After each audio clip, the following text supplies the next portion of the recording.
बहुत समय पहले की बात है। पुरी में स्थित जगन्नाथ मंदिर में भगवान जगन्नाथ की भक्ति का अद्भुत प्रभाव था। दूर दूर से भक्त वहां दर्शन करने आते थे। लेकिन उसी पुरी में एक गरीब और साधारण भक्त रहता था, दासिया। दासिया का जन्म एक निम्न वर्ग में हुआ था, इसलिए उसे मंदिर के अंदर जाने की अनुमति नहीं थी।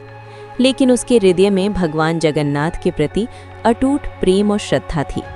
वो हर दिन मंदिर के बाहर खड़ा होकर दूर से ही हाथ जोड़कर भगवान को प्रणाम करता और कहता, हे प्रभु, मैं अंदर नहीं आ सकता, लेकिन आप तो हर जगह हैं, मेरी भक्ति स्वीकार कर लीजिए। एक दिन दासिया के मन में गहरी इच्छा जागी।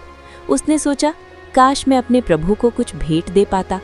उसने बहुत मेहनत करके कुछ पैसे जुटाए और एक सुंदर सा नारियल खरीदा। वो नारियल उसके लिए सिर्फ एक फल नहीं था, बल्कि उसकी पूरी श्रद्धा और प्रेम का प्रतीक था। वो मंदिर के बाहर खड़ा हो गया, लेकिन अंदर जाने की अनुमति तो थी नहीं। तभी उसने देखा कि एक ब्राह्मण मंदिर के अंदर जा रहा है। दासिया दौड़कर उसके पास गया और विनम्रता से बोला, भाई, क्या आप मेरा ये नारियल भगवान जगन्नाथ को चढ़ा देंगे? ब्राह्मण ने दासिया की हालत देखी और नारियल ले लिया, लेकिन उसके मन में थोड़ी शंका थी। क्या भगवान इस गरीब की भेंट स्वीकार करेंगे? वो मंदिर के अंदर गया और भगवान के सामने खड़ा होकर बोला, प्रभु, ये नारियल एक गरीब भक्त दासिया ने भेजा है। अगर आप स्वीकार करना चाहें तो ले लीजिए। जैसे ही उसने नारियल आगे बढ़ाया, कुछ ऐसा हुआ जिसे देखकर सब दंग रह गए। भगवान जगन्नाथ की मूर्ति से अचानक एक दिव्य हाथ प्रकट हुआ और उसने स्वयं उस नारियल को पकड़ लिया। मंदिर में उपस्थित सभी पुजारी और भक्त स्तब्ध रह गए।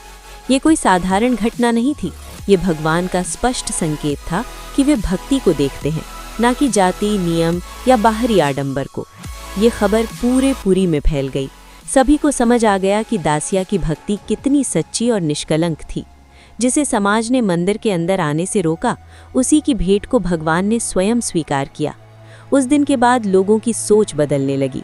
उन्हें एहसास हुआ कि भगवान के लिए सबसे बड़ा नियम प्रेम और सच्ची भक्ति है। बाकी सब नियम इंसानों द्वारा बनाए गए हैं। और दासिया, वो आज भी इतिहास में एक ऐसे भक्त के रूप में याद किया जाता है जिसकी सच्ची श्रद्धा ने भगवान को भी अपने नियम तोड़ने पर मजबूर कर दिया। कहानी की सीख: भगवान तक पहुंचने के लिए किसी विशेष स्थान, जाति या नियम की जरूरत नहीं होती। सच्चे दिल से की गई भक्ति ही सबसे बड़ी पूजा है।